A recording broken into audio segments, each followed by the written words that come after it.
Fala galera, Will Castro Alves, estou aqui para fazer um vídeo sobre esse assunto polêmico aqui que é cannabis. Muita gente me perguntou, cara, quando eu falei de investir no exterior, muita gente já pensou, cara, investir em cannabis.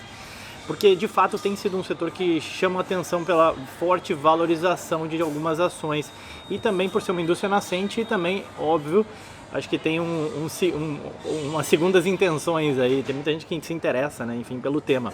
Então eu resolvi fazer esse vídeo para explicar.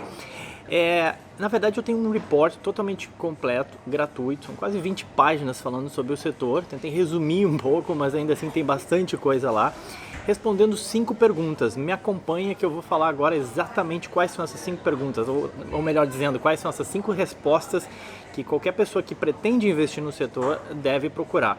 Primeiro assim, o que é a indústria da maconha, né? O que é a indústria de cannabis? Eu acho que o primeiro ponto é saber responder essa pergunta, porque não é só o uso recreativo, né? Muita gente olha a cannabis só com aquele olhar do uso recreativo, né? Do cigarro, mas não é só o uso recreativo, tem um uso medicinal muito importante. Tem aplicações em, por exemplo, cremes para pele, tecidos, enfim. Então falar hoje de indústria de cannabis, cara, é muito mais do que aquele uso recreativo que a gente estaria acostumado, né? Legaliza ou não legaliza. Cara, não, tem diversos usos do canabidol, né? Que é a substância ativa que tem no cannabis, enfim, que pode ser utilizado para usos medicinais e fins diversos. Eu tô aqui com a minha cola para não me esquecer. São 234 milhões de consumidores pelo mundo, isso daqueles que a gente consegue de fato traquear, né? Ou seja, daqueles que a gente consegue de fato mensurar que são consumidores de cannabis. Então assim, existem números diversos sobre o setor, mas uma coisa é fato, seja pelo cigarro, seja pelo skincare, ou seja, o creme para pele, o tecido, cara, acho que falar de cannabis é quase como falar de uma indústria nascente, uma indústria de biotecnologia. Não repara o barulho que eu tô num café aqui, então vai ter barulho mesmo, tá? Quem me acompanha em meus vídeos sabe que é sempre meio zoneado, assim, tem esse barulho e não é tão profissional.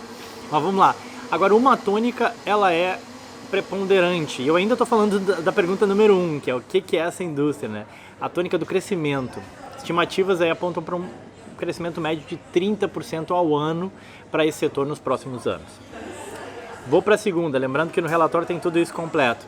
Qual que é o desafio de aceitação política, né? Porque beleza, a indústria cresce, mas e aí? Vai crescer só lá no Canadá? Cresce só lá na Holanda? Em alguns lugares onde é permitido? Não. Qual que é o desafio de aceitação política, especialmente nos Estados Unidos, né? Que quando os Estados Unidos eles acabam funcionando como um parâmetro, né? Ou seja, se os Estados Unidos liberaram o uso, os outros países tendem a seguir, ou poderiam tender a seguir esse caminho. E o fato é que assim, em 20% dos estados americanos a maconha já é legalizada e 15% da população americana já usa o cannabis. Então esses números já mostram que esse setor já é sim relevante nos Estados Unidos, mas ela ainda é ilegal em nível federal e esse é o problema. E o que poderia mudar isso, né? Ou seja, o que poderia fazer com que a cannabis se tornasse legal em nível federal? Bom, tem 2 argumentos que eu acho muito fortes, cara. Primeiro, a arrecadação de impostos. Em alguns estados que a cannabis já é legalizada, ela arrecada mais do que bebida e tabaco, para vocês terem uma noção. Parece doido, cara. Eu sei, eu também li 2 vezes essa notícia. Quando eu li isso, eu tive que parar e ler, realmente. Então, a arrecadação de impostos é um ponto. E o segundo ponto é a geração de empregos. O setor de cannabis é um setor que emprega bastante gente. Então pensa o seguinte, cara, do ponto de vista político, cara, eu tenho um setor aqui que ele emprega muita gente, ele me dá muito imposto. Tá, tem uma barreira aí, enfim, de tradição ou do que quer que seja. É um tema ainda, um tabu, digamos assim, na sociedade. Mas, sob o ponto de vista do político, será que não seria interessante? Faltaria uma última coisa, a aceitação da população, né? E uma última pesquisa mostrou recentemente que 65% mais ou menos da população americana já apoia a legalização da marihuana. Então assim, ponto interessante, esse é um desafio de aceitação política, está lá no report. Terceiro, indústria que ainda tem muitos desafios, né? Qualquer indústria que esteja nascendo, né, tal qual de tecnologia, quando o Google surgiu, o Google vai ser regulado, ou agora o Facebook mesmo com vazamento de dados, enfim, esse tipo de coisa. Sim, eu sei, é uma indústria diferente, mas vai ter regulação. Qual que vai ser a regulação da cannabis? O cara vai poder consumir quantos cigarros ele quiser, ou ele vai ser limitado? O cara vai poder comprar só em farmácia ou ele vai comprar em qualquer lugar? Cara, tudo que vocês imaginarem e pensarem pode ser de fato regulado. Então ainda tem uma grande nuvem sobre a regulação do setor. Então assim, o acesso a crédito, ele ainda também não é espalhado, digamos assim, pelas empresas, porque a própria cannabis, ela não é legal em nível federal. Então alguns bancos não querem atuar no setor. Então assim, cara, tem muita incerteza, ou seja, a indústria como um todo ainda tem muitos desafios, né? Então está falando de uma indústria que ela é grande, tem projeções de crescimento agressivas, tem um desafio aí de aceitação política e também tem um desafio da própria indústria se estabilizar, né? Ou seja, será que as grandes empresas vão embarcar ou não? Como é que o setor vai ser regulado, que nem eu falei, o acesso a crédito, distribuição, como é que eu vou fazer esses produtos chegarem, né? Ou seja, qual vai ser a logística de tudo isso? Então esse é um outro desafio. No relatório eu falo também quem são os players que atuam nesse setor, e eu vou fazer uma palhinha aqui rápida, falando, tem algumas grandes empresas, como a Canopy Growth, a Tilray, a Aurora Cannabis, a Cronos. Essas empresas todas somadas, cara, elas chegam num valor de mercado de 30 bilhões de dólares, ou seja, já são empresas com alguma relevância, cara. Se a gente pensar em trazendo isso para real, dá quase 120 bilhões de reais, né? Somados aí, eu tô falando em 4 empresas, né? É bastante coisa.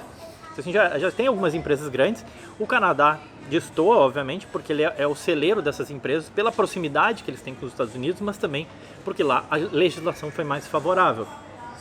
E para quem quer acompanhar o desempenho do setor, tem o US Marijuana Index, tá? Dá uma olhada no report, eu coloquei também o desempenho dele, a gente pode ver que ele veio subindo bem aí nos últimos anos.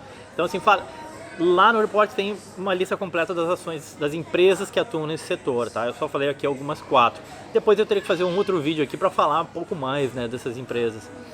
E também tem opções diversificadas, e nesse ponto eu achei interessante, porque como é um setor que me parece muito boas perspectivas, mas que eu não sei qual vão ser as empresas que vão ser bem-sucedidas, ou que é bastante arriscado apostar em alguma empresa hoje, na minha humilde opinião. Tu tem uma alternativa que são os ETFs, então essa é a quinta pergunta, né? Ou seja, existem opções diversificadas no setor? Sim, existem. Hoje tu tem o MJ, que é o Alternative Harvest. Com um único ETF, tu fica exposto a 36 empresas do setor de cannabis. Tem um outro ainda que está nascendo, o YOLO, um nome bastante sugestivo e bem interessante, que já tem alguns milhões de dólares aí investidos, mas que está nascendo ainda. Então já está tendo algumas alternativas mais diversificadas de investimento no setor. A criançada lá tá brincando, né? Cara, enfim, e aí para acabar, deixando um pouco da minha opinião. Na minha opinião, cara, é um setor que cresce, tem muita oportunidade, é um setor que tem muito para se expandir e que, a meu ver, é bastante promissor.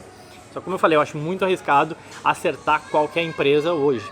Então, me parece que a melhor alternativa seria, sim, esse MJ, o ETF, uma forma mais diversificada de se expor no setor. Mas tudo isso que eu comentei, cara, e muito mais, está explicado aqui no report, aqui embaixo. Você pode fazer o download totalmente gratuito. Se você gostou desse vídeo, dá um like, compartilha, deixa seus comentários aqui pedindo mais informações ou aquilo que tu quer saber. Eu vou continuar gravando vídeo, já teve gente que me perguntou de renda fixa e por aí vai ter muito mais vídeos, tá bom? Fico por aqui, gritaria lá da criançada tá foda. Era isso então, gente, aquele abraço.